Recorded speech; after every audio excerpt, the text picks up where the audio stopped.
Hi friends, welcome to my channel. நம்ம channel நம்ம இன்றைக்கி என்ன பார்க்க போகிறோம்னு பார்த்தீங்கன்னா, நம்ம சின்ன வயசுலாம் இருக்கிறப்போ 90s கிட்ஸ்க்கெலாம் கட்டில் கடை மாதிரி பாட்டிங்கெலாம் வச்சு இந்த மாதிரி அலா புட்டுலாம் செஞ்சு விற்பாங்க. யாரெல்லாம் சாப்பிட்ருக்கீங்கன்னு மறக்காமல் கமெண்ட்டில் சொல்லுங்கள். ரொம்ப சிம்பிளாக ஈஸியாக அல்வா புட்டு இல்லைன்னா அலா புட்டுன்னு சொல்லுவாங்க இல்லைங்களா, அந்த ரெசிபி தான் நம்ம இப்போ எப்படி செய்கிறதுன்னு பார்க்க போகிறோம். வீடியோக்குள்ளே போகிறதுக்கு முன்னாடி நம்ம சேனல் இது வரைக்கும் சப்ஸ்கிரைப் பண்ணாதீங்க, சப்ஸ்கிரைப் பண்ணிக்கோங்க. அப்படியே நம்ம வீடியோ பிடிச்சிருந்ததுன்னா மறக்காமல் நம்ம வீடியோவுக்கு லைக் போட்டு விட்டுருங்க ஃப்ரெண்ட்ஸ். அப்படியே உங்கள் ஃப்ரெண்ட்ஸ் அண்ட் ஃபேமிலிக்கு ஷேர் பண்ணி விடுங்க. இப்போ வாங்க வீடியோக்குள்ளே போய் அல்வா போட்டு இல்லை அலா போட்டு எப்படி செய்கிறதுன்னு பார்க்கலாம். நம்ம இப்போ ரேசன் அரிசி தாங்க, ஒரு 1.5 டம்ளர் அளவுக்கு ரேசன் அரிசி ஒரு 2 மணி நேரத்துக்கு முன்னாடி நல்லா ஊற வச்சுருக்கோம். இப்போ அரிசி எல்லாத்தையும் நல்லா க்ளீன் பண்ணி எடுத்துகிட்டு ஒரு தடவைக்கு 2-3 தடவை நல்லா க்ளீன் பண்ணி எடுத்துக்கோங்க. ரேசன் அரிசி கொஞ்சம் நல்லா வாசம் அடிக்கும் இல்லைங்களா, அதுக்காக நல்லா இந்த மாதிரி க்ளீன் பண்ணி எடுத்துகிட்டு தண்ணி எல்லாம் வடிகட்டிட்டு கொஞ்சமாக தான் அரிசி நம்ம எடுத்துருக்கோம் அப்படின்றதுனால மிக்ஸி ஜாரில் போட்டு நல்லா நைஸாக அரைச்சி எடுத்துகிட்டு வந்துடலாம். இப்போ அரிசி எல்லாத்தையும் நம்ம மிக்ஸி ஜாரில் சேர்த்துட்டோம். இப்போ கொஞ்சமாக தண்ணி சேர்த்துக்கலாம். வாசத்துக்காக 2 ஏலக்காய் அது கூடவே போட்டுட்டு நல்லா அரைச்சி எடுத்துகிட்டு வந்துடலாங்க. ஒரு தடவைக்கு 2 தடவை பாதியாக கூட போட்டு அரைச்சிக்கோங்க. நல்லா நைஸாக இந்தளவுக்கு வர மாதிரி அரைச்சி எடுத்துகிட்டு வந்துடலாம். இப்போ அரைச்சி எடுத்துகிட்டு வந்த அந்த மாவு ஒரு குண்டாவில் நம்ம மாற்றிக்கலாம். நான் இந்த டம்ளரில் தாங்க 1.5 டம்ளர் அளவுக்கு நான் அரிசி எடுத்திருந்தேன். இப்போ அதுக்காக தண்ணி நம்ம எப்படி வைக்க போகிறோன்னு பார்த்திங்கன்னா, 1.5 டம்ளர் அரிசிக்கு 3 டம்ளர் அளவுக்கு தண்ணி நம்ம ஒரு குண்டாவில் எடுத்துட்டு கரெக்டாக நம்ம சாதம் வைக்கிற மாதிரி தாங்க 3 டம்ளர் தண்ணி எடுத்து நம்ம ஸ்டவ் ஆன் பண்ணி வச்சாச்சு. இப்போ அந்த டம்ளரில் இனிப்புக்காக நான் வெள்ளை சர்க்கரை எடுத்திருக்கேங்க. வெள்ளை சர்க்கரை 1 டம்ளர் அளவுக்கு எடுத்திருக்கேன். சர்க்கரை எல்லாத்தையும் நல்லா இந்த மாதிரி கலந்து விட்டுறலாம்.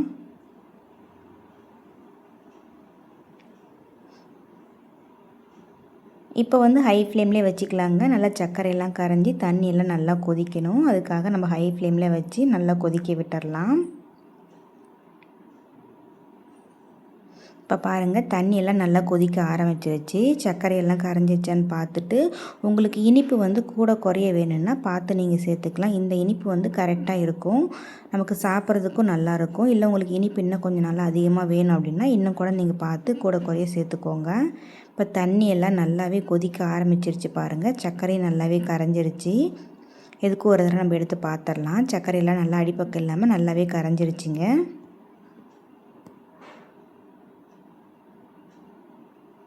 இப்போ இந்த ஸ்டேஜில் நம்ம அரைச்சி வச்சுருக்க அந்த அரிசி மாவை இது கூடவே சேர்த்துடலாம்.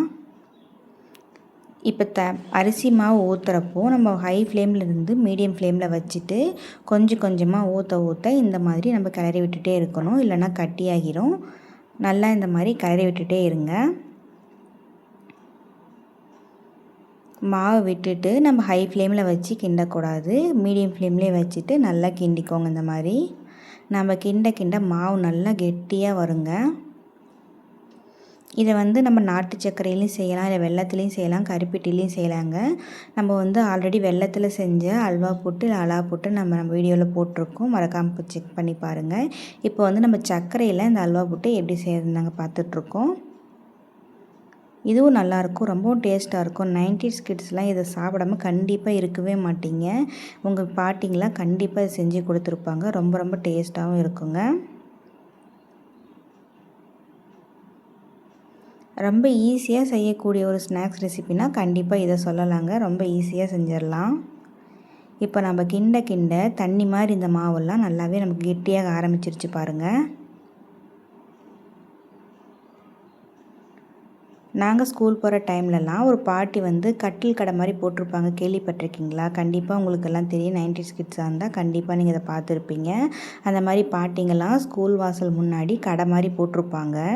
அவங்க நாங்கள் ஸ்கூல் படிக்கிற டைமில் ஒரு பாட்டி போட்டிருப்பாங்க, ரொம்ப வயசானவங்க. இந்த மாதிரி காலையில் 7 மணிக்கே இந்த மாதிரி அல்வா போட்டு செஞ்சு சுட சுட வச்சுருப்பாங்க. வெள்ளையிலையும் செஞ்சுருப்பாங்க, அதாவது வெள்ளை சர்க்கரையிலையும் செஞ்சுருப்பாங்க, வெள்ளத்துலேயும் செஞ்சுருப்பாங்க, எது வேணாலும் வாங்கிக்கலாம்.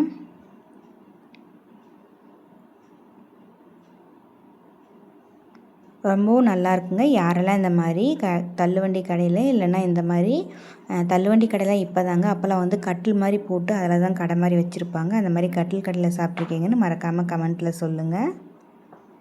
இப்போ பாருங்கள், கிண்ட மாவு எல்லாமே நமக்கு நல்லா கெட்டியாக மாறிடுச்சு. மீடியம் ஃப்ளேம்லேயே வச்சு கிண்டுங்க, ஹை ஃப்ளேமில் வச்சிடாதீங்க. ஹை ஃப்ளேமில் வச்சிங்கன்னா மாவெல்லாம் அடிப்பிடிச்சி போயிடும். அதுக்காக மீடியம் ஃப்ளேம்லேயே வச்சு இந்த மாதிரி கிண்டி விட்டுட்டே இருங்க. ரொம்ப நேரம் கிண்டணும் இல்லைங்க, அப்பப்போ கிண்டி விட்டுட்டு கொஞ்சம் நேரம் விட்டு விட்டு கூட கிண்டலாம். நமக்கு பார்க்குறப்பவே நல்லாவே தெரியும் பாருங்கள், நல்லா மாவு கெட்டியாக ஆரம்பிச்சிருச்சு.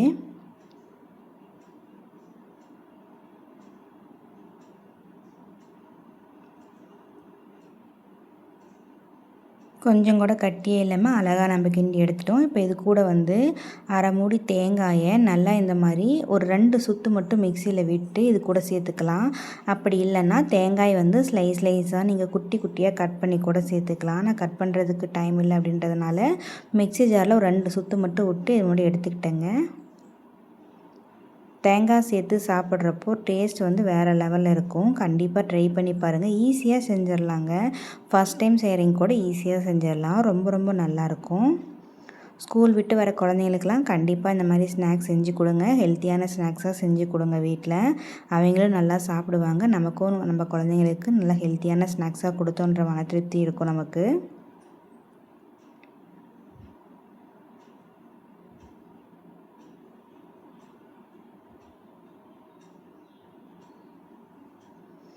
மாவு நல்லாவே நமக்கு கெட்டியாக ஆரம்பிச்சிருச்சு பாருங்கள்.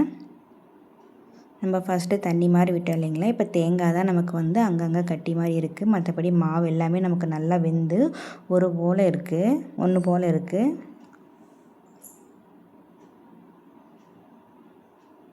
நம்ம இப்போ வந்து ஹை ஃப்ளேம்லேயே வைக்கல, மீடியம் ஃப்ளேம்லேயே வச்சு தான் அந்த மாதிரி கிண்டி விட்டுட்ருக்கோம். ஹை ஃப்ளேமில் வச்சிங்கன்னா கொப்பளிக்க ஆரம்பிச்சிடும், மேலே தெரிச்சிருங்க, பார்த்து செய்யுங்க. நீங்கள் வந்து கை விடாமல் கிண்டிகிட்டே இருக்கணும் அப்படின்ட்டுலாம் இல்லைங்க. அப்பப்போ நம்ம கை விட்டுட்டு கூட நம்ம இதை செய்யலாம். அப்பயும் நல்லா தான் இருக்கும். ரொம்பலாம் அடி பிடிக்காதுங்க. மீடியம் ஃப்ளேமில் வச்சுருக்கிறதுனால சீக்கிரம் வெந்துடும். நம்ம அரிசி வந்து நல்லா நைஸாக அரைச்சதுனால மாவாக நமக்கு சீக்கிரமே வெந்துடுங்க. அரிசியாக வேகிறதுக்கு டைம் எடுக்கும். இப்போ நம்ம மாவாக சேர்த்துருக்கிறதுனால நல்லாவே வெந்துடும்.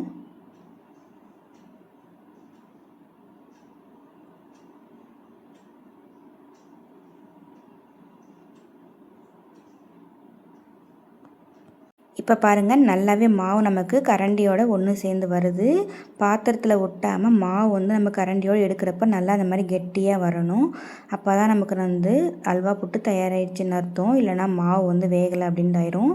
இப்போ நம்மளுடைய கரண்டியில் எடுக்கிறப்போ இந்த மாதிரி ஊற்றாமல் நல்லா கெட்டியாக இந்த மாதிரி விழுகணுங்க.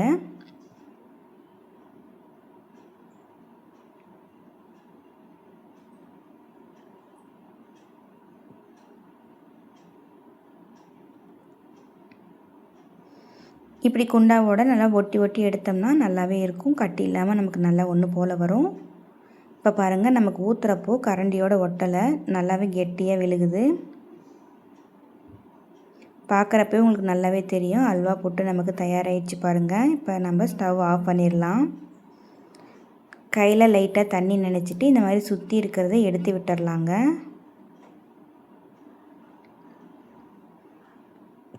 இப்போ சூடு கொஞ்சம் நேரம் ஆறட்டும். இப்போ ஒரு பிளேட்டில் இட்லி துணி இருக்கு இல்லைங்களா, அதை நினச்சிட்டு இந்த மாதிரி போட்டுக்கலாம்.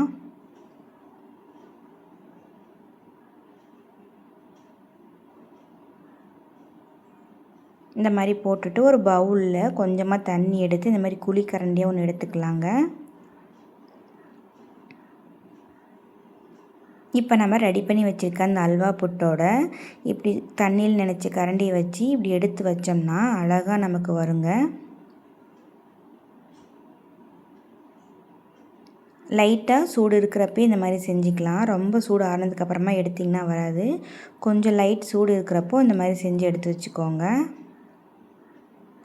இட்லி துணியில் வச்சிட்டோம்னா எடுக்கிறதுக்கு ரொம்ப ஈஸியாக இருக்கும். அதுக்காக தான் நம்ம இட்லி துணியில் நல்லா இந்த மாதிரி தண்ணி நினச்சிட்டு அது மேலே இந்த மாதிரி அல்வா போட்டு எடுத்து வச்சிட்ருக்கோம். இது சூடு ஆறுனதுக்கப்புறமா நம்ம எடுத்து சாப்பிட்லாம். ரொம்பவும் நல்லாவே இருக்குங்க.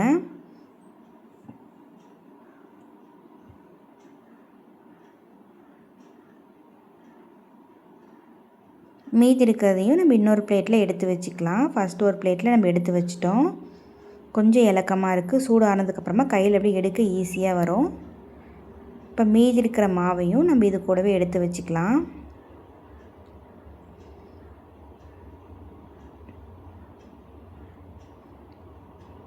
இப்போ இப்போ எல்லா அல்வா புட்டு மாவையும் நம்ம இது கூட எடுத்து வச்சுட்டோங்க. நல்லா சூடு ஆறுற வரைக்கும் விட்டுறலாம். கையில் எடுக்கிற மாதிரி பதத்துக்கு வரணும்.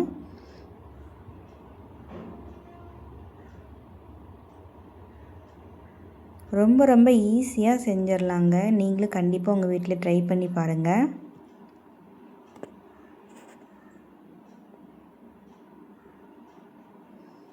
இப்போ எல்லா அல்வா புட்டு மாவையும் நம்ம பிளேட்டில் இந்த மாதிரி எடுத்து வச்சிட்டோம். இப்போ பாருங்கள், நல்லா சூடு ஆறுனதுக்கப்புறமா கையில் எடுக்கிறதுக்கு எவ்வளோ ஈஸியாக நமக்கு வருது.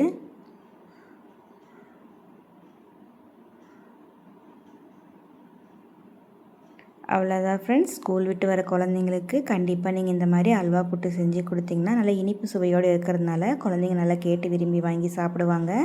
டிஃப்ரெண்ட்டான ரெசிப்பியாக இருக்கிறதுனால குழந்தைங்களும் நல்லா விரும்பி சாப்பிடுவாங்க. ரொம்ப ரொம்ப ஹெல்த்தியான ஸ்வீட் ரெசிப்பிங்க. கண்டிப்பாக நீங்களும் உங்கள் வீட்டில் ட்ரை பண்ணி பார்த்துட்டு எப்படி இருக்குன்னு எனக்கு மறக்காமல் கமெண்ட்டில் சொல்லுங்கள். ரொம்ப சிம்பிளாக சூப்பராக அல்வா புட்டு இல்லைன்னா அலா புட்டுன்னு சொல்லுவோம் இல்லைங்களா, அந்த ரெசிபி எப்படி செய்யுது நம்ம இந்த வீடியோவில் பார்த்தோம். இந்த வீடியோ உங்களுக்கு பிடிச்சதுன்னா மறக்காமல் நம்ம சேனலை சப்ஸ்கிரைப் பண்ணிவிட்டு லைக் பண்ணிக்கோங்க ஃப்ரெண்ட்ஸ். தேங்க்யூ.